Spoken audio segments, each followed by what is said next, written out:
정미숙은 오래된 장롱 앞에 서서 문을 천천히 열었습니다. 결혼 때 맞춘 장롱은 옷보다 추억을 더 많이 품고 있었지만 이젠 집안에서 가장 큰 짐이 되어 있었습니다. 남편 한승호가 조기 퇴직을 한 뒤부터 생활은 조금씩 기울기 시작했으며 더는 감성만으로 삶을 유지할 수 없게 되었기 때문입니다. 미숙은 장롱 표면을 마른 수건으로 닦으며 중얼거렸습니다. 이거라도 팔아야죠. 안 그러면 생활비가 모자라요. 그녀는 조심스럽게 사진을 찍어 중고 거래 앱에 올렸습니다. 가격을 너무 낮게 적으면 손해갔고 너무 높게 적으면 팔리지 않을 것 같아 오래 망설였습니다. 사진을 등록하자마자 메시지 알림이 울렸고 낯선 이름의 구매자가 거래 가능하냐고 물었습니다. 네, 가능합니다. 직접 가져가시면 더 할인해 드릴게요. 대답을 보내며 미숙은 작은 안도감을 느꼈습니다. 수익은 미미했지만 시작이 생겼기 때문입니다. 거실 한쪽에서는 남편 승호가 신문을 들고 앉아 있었습니다. 그는 아내가 중고 거래를 통해 생활비를 보태려고 애쓰는 모습을 못마땅해 하면서도 말로는 반대하지 않았습니다. 대신 걱정이 가득한 표정으로 물었습니다. 괜찮겠어? 낯선 사람이 집에 오는 건 위험할 수도 있어.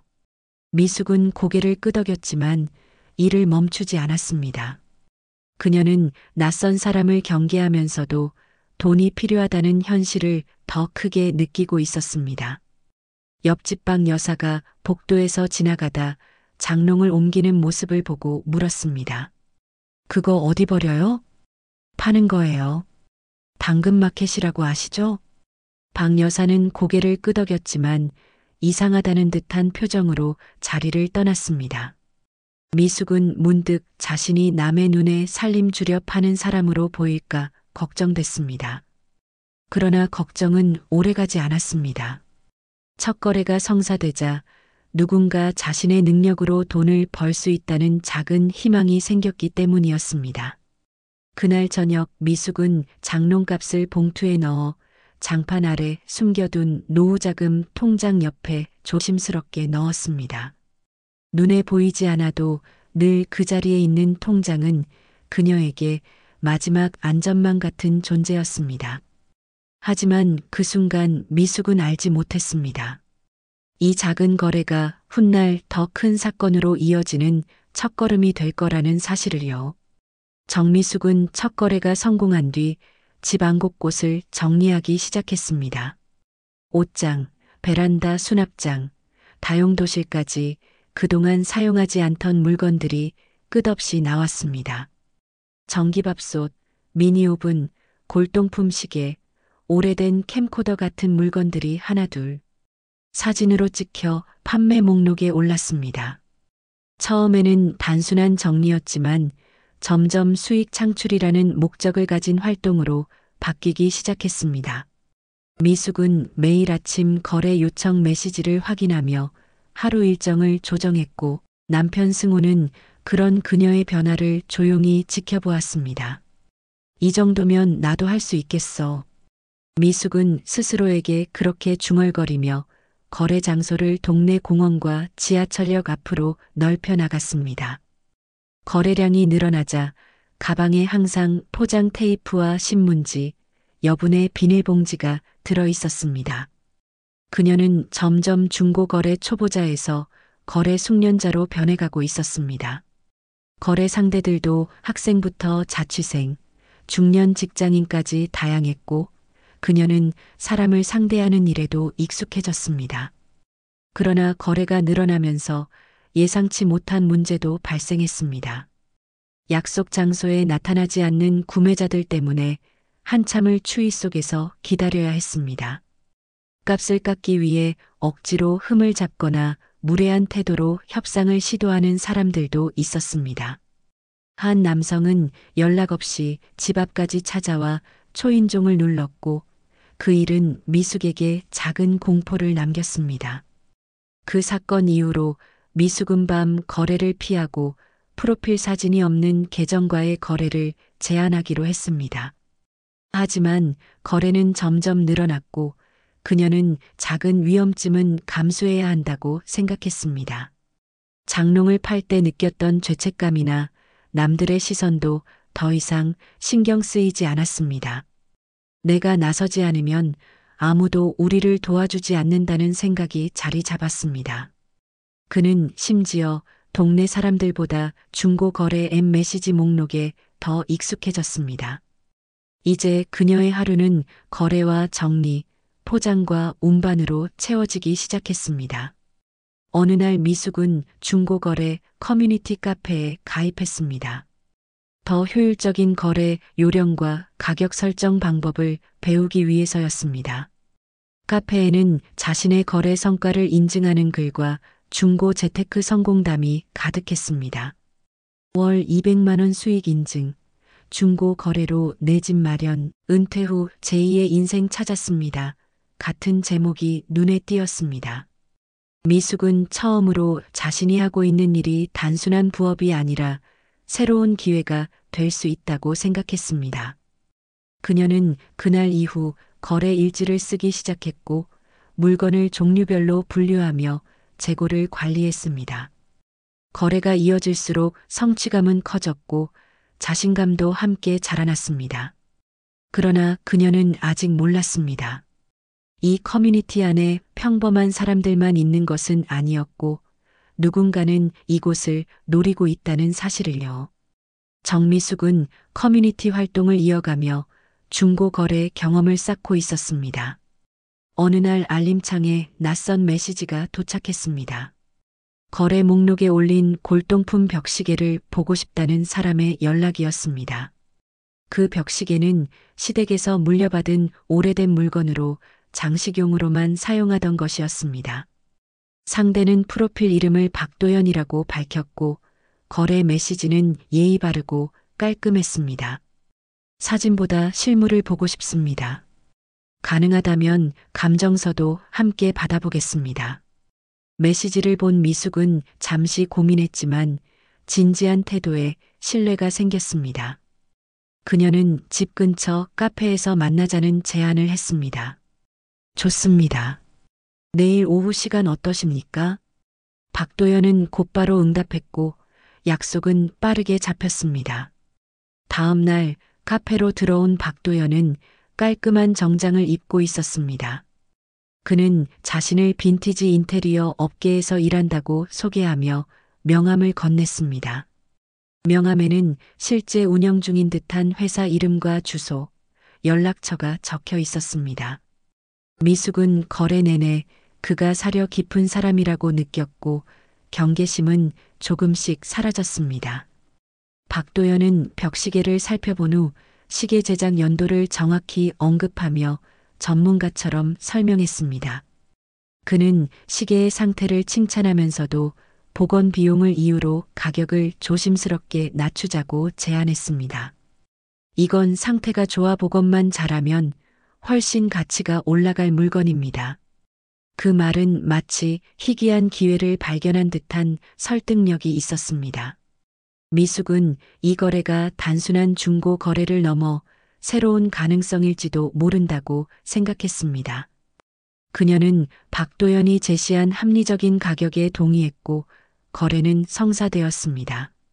거래 이후 박도연은 미숙에게 추가 연락을 보내왔습니다.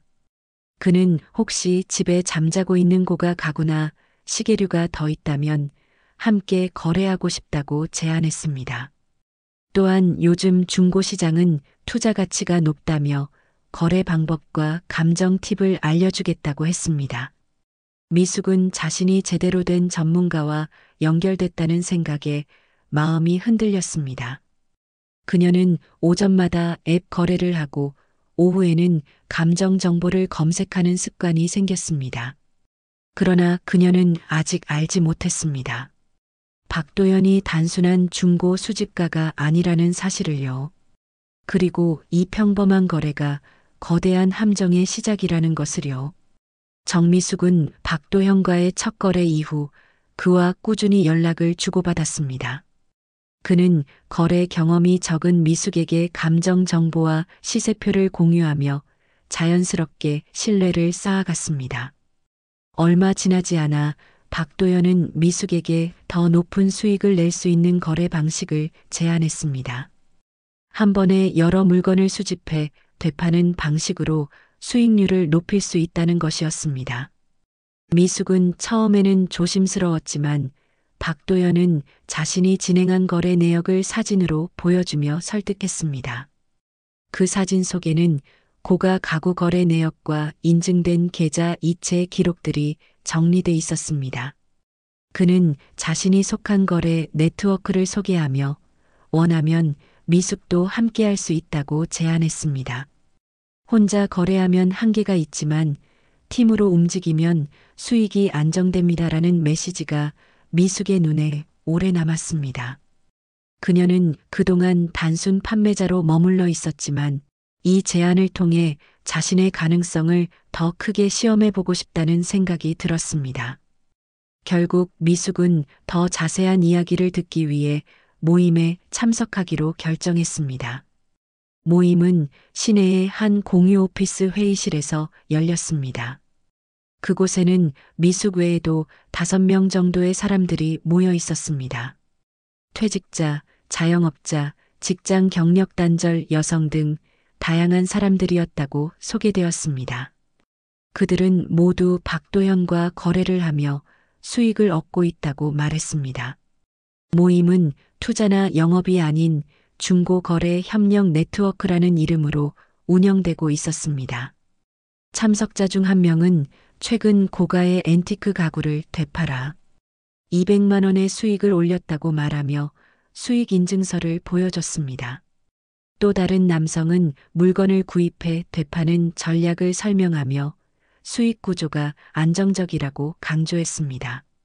모임의 분위기는 계획적이면서도 전문적으로 보였고 사람들은 서로 정보를 공유하며 신뢰를 쌓는 모습이었습니다.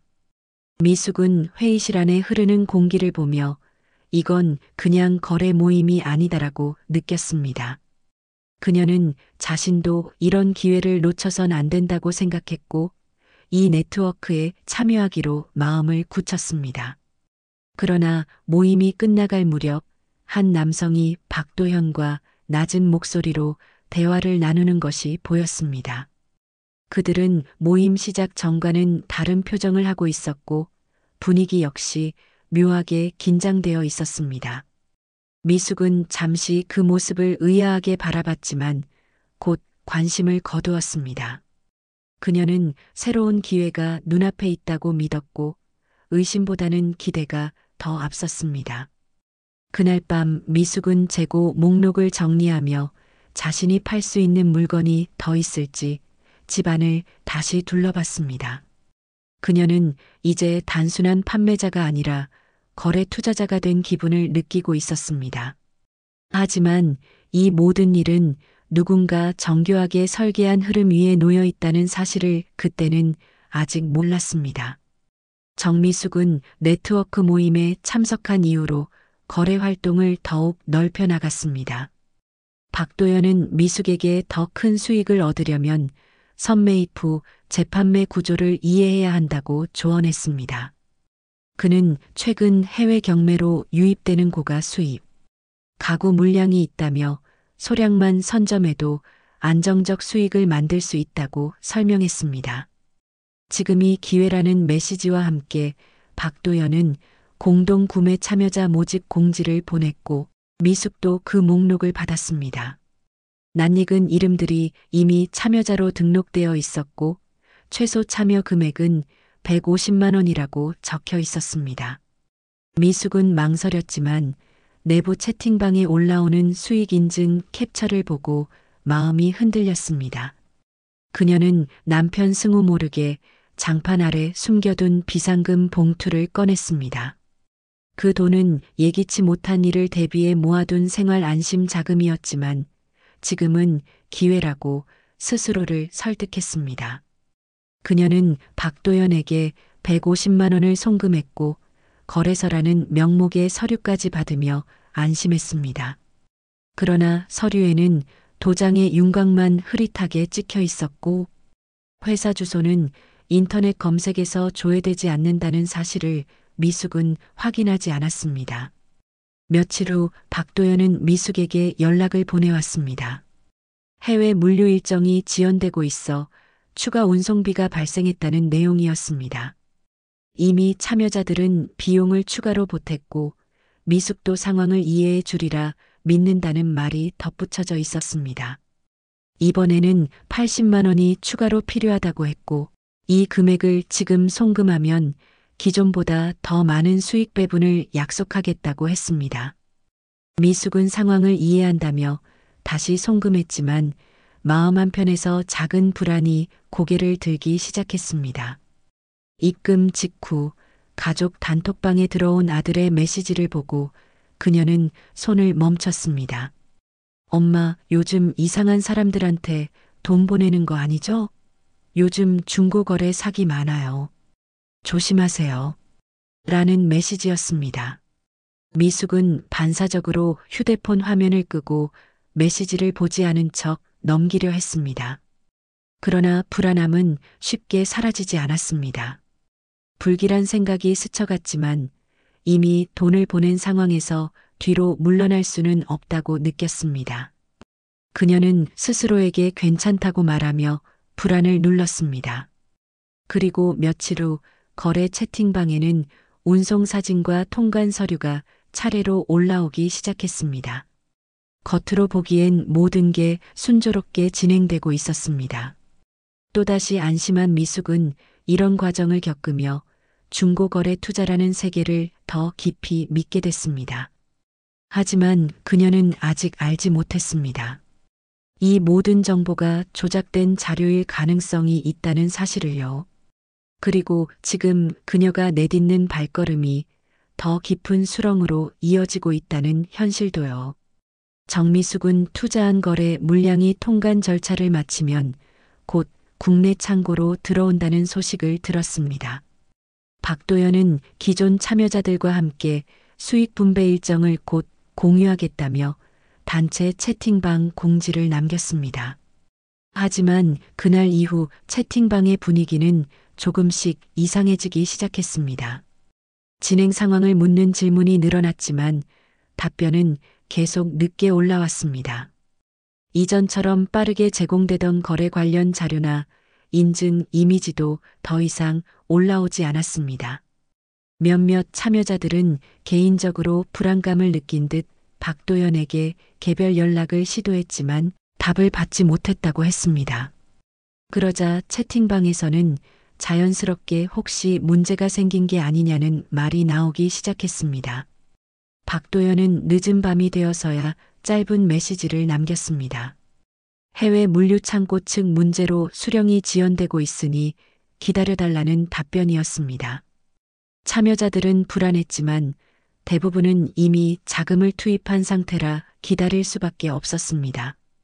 며칠 뒤 또 다른 공지가 올라왔습니다. 이번에는 국제보험료와 추가 검수 비용이 필요하다는 이유로 참여자 1인당 50만 원씩 추가 송금이 요구됐습니다. 일부 참여자는 즉시 항의하며 추가 비용 요구는 처음 듣는 이야기라고 반발했습니다. 그러자 박도연은 사무적인 어조로 계약 규정을 숙지하지 못한 개인의 책임이라고 말하며 책임을 회피했습니다. 그는 이미 다른 투자자들이 추가 송금을 완료했다며 미숙에게도 결정을 재촉했습니다. 이 기회를 놓치면 기존 투자 금액은 전액 환불 대상에서 제외될 수 있다는 문구가 미숙의 마음을 압박했습니다. 그녀는 모임에서 봤던 사람들, 인증자료, 성공한 거래 기록들을 떠올리며 다시 마음을 다잡으려 했습니다. 하지만 이번에는 쉽게 결정을 내릴 수 없었습니다. 그녀는 남편 승우 몰래 사용하던 통장을 열어 추가 자금을 확인했지만 이미 여유가 많지 않았습니다. 고민 끝에 미숙은 거래 네트워크 내 다른 사람들의 반응을 보기로 했습니다. 그러나 채팅방을 둘러보던 그녀는 불길한 징후 하나를 발견했습니다. 며칠 전까지 활발히 활동하던 한 참여자의 이름 앞에 퇴장이라는 표시가 떠 있었습니다. 그 사람은 이전에 가장 열정적으로 수익 인증을 올리던 사람이었습니다. 미숙은 그 사람에게 개인 메시지를 보냈지만 답은 돌아오지 않았습니다. 잠시 후 또 다른 참여자가 방에서 사라졌습니다. 그제야 미숙은 가슴이 서늘해졌습니다. 그녀는 휴대폰을 꽉 쥐고 화면을 바라보며 한 가지 생각을 떠올렸습니다. 혹시 이게 사기일 수도 있는 걸까? 정미숙은 채팅방에서 연달아 사람들이 퇴장하는 모습을 보며 불안을 감출 수 없었습니다. 그녀는 다른 참여자들에게 개인적으로 연락을 시도했지만 대부분 읽음 표시만 남기고 답을 하지 않았습니다. 몇 분 뒤 채팅방 공지가 갱신되었고 박도연은 불필요한 혼란을 일으키는 사람을 제거했다고 설명했습니다. 그는 추가 송금 요구가 의심을 받자 이를 참여자 선별 절차라고 포장했습니다. 그는 신뢰할 수 없는 사람은 거래에서 제외해야 손실을 막을 수 있다고 주장했습니다. 일부 참여자들은 그 설명을 그대로 받아들였고 오히려 박도연에게 감사하다는 반응을 보였습니다. 그러나 미숙을 포함한 몇몇 사람들은 더 이상 채팅방 분위기를 믿을 수 없다고 느꼈습니다. 그 순간 박도연은 미숙에게 개인 메시지를 보냈습니다. 그는 미숙을 신뢰하고 있다며 이번 거래는 곧 결과가 나올 것이다라며 결정을 재촉했습니다. 메시지를 읽는 동안 미숙의 손은 미세하게 떨렸습니다. 그녀는 상황을 제대로 판단해야 한다고 생각하고 집안에서 조용히 대화를 나눌 사람을 찾았습니다. 남편 승호는 이미 미숙의 거래 활동을 불안한 눈으로 지켜보고 있었습니다. 그녀는 망설이다 결국 승호에게 그동안 숨겨온 거래 내용을 털어놓았습니다. 승호는 말을 잇지 못하고 한동안 미숙을 바라보았습니다. 그는 즉시 송금 내역과 계약서를 확인하며 문제점을 지적했습니다. 서류는 공식 문서 형식을 흉내냈지만 법적 효력이 없었고 계약 당사자 정보도 불완전했습니다. 승호는 지금이라도 경찰에 신고를 해야 한다고 주장했지만 미숙은 쉽게 결정을 내리지 못했습니다. 그녀는 이미 많은 돈을 보냈고 지금 상황을 인정하는 순간 모든 것을 잃게 되는 것 같았습니다. 부부는 거실에서 한참 동안 말다툼을 벌이며 서로를 설득하려 했지만 의견은 좁혀지지 않았습니다. 결국 미숙은 방으로 들어가 문을 잠갔고 승호는 답답함을 참지 못한 채 밖으로 나갔습니다. 늦은 밤 미숙은 다시 채팅방을 확인했습니다. 새로운 공지가 올라왔고 이번에는 더욱 충격적인 내용이 적혀 있었습니다. 거래 마무리를 위해 최종 계약 과정이 시작되며 참여 의사가 없는 사람은 지금 즉시 퇴장하라는 공지였습니다. 동시에 송금 마감 시간이 설정되어 있었고 그 시간을 넘기면 모든 권리를 포기한 것으로 간주된다고 적혀 있었습니다. 그 문구는 사실상 협박과도 같았습니다. 미숙은 휴대폰을 내려놓고 깊은 숨을 내쉬었습니다. 앞으로 나아갈 수도 뒤로 물러설 수도 없는 벼랑 끝에 선 기분이었습니다. 그녀는 텅 빈 거실을 바라보며 스스로를 다그쳤습니다. 내가 정말 잘못된 길로 들어온 걸까? 그 불안한 생각은 이제 의심이 아니라 현실이 되어가고 있었습니다. 정미숙은 새벽까지 잠을 이루지 못한 채 휴대폰 화면을 바라보고 있었습니다. 채팅방에서는 일부 참여자들이 최종 송금을 완료했다며 메시지를 올렸고 박도연은 빠르게 답을 달며 거래 마감 분위기를 조성하고 있었습니다. 그러나 미숙은 더 이상 그의 말을 믿을 수 없었습니다. 그녀는 마지막 확인을 위해 박도연이 보냈던 자료들을 하나씩 다시 살펴보았습니다. 거래서, 통관서, 물류인증서 같은 자료들은 얼핏 보면 공식 문서처럼 보였지만 세부 내용을 살펴볼수록 허점이 드러났습니다. 서류 상단의 회사 로고가 온라인에서 검색되지 않았고 주소는 존재하지 않는 건물로 확인되었습니다.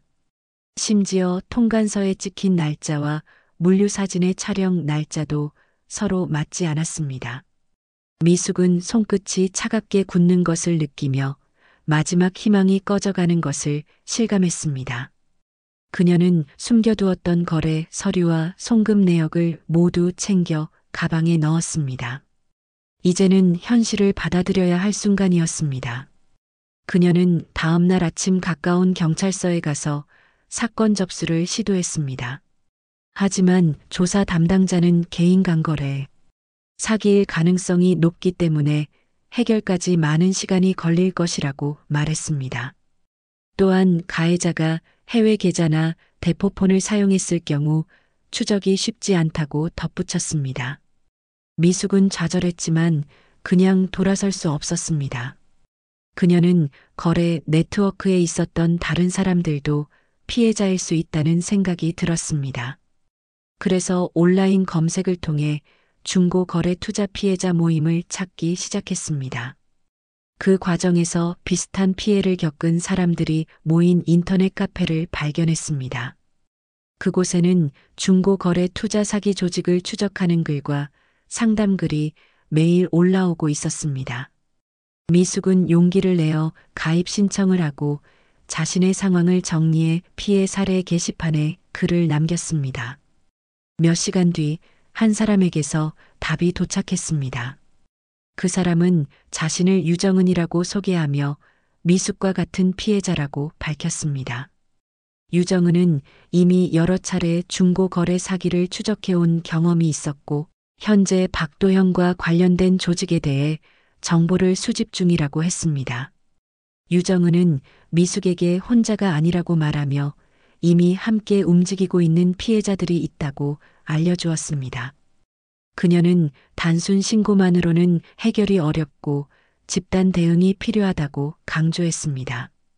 미숙은 메시지를 읽으며 지금까지 느껴본 적 없는 묘한 안도감을 느꼈습니다. 비록 큰 돈을 잃었지만 싸움은 이제부터 시작이라는 생각이 들었습니다.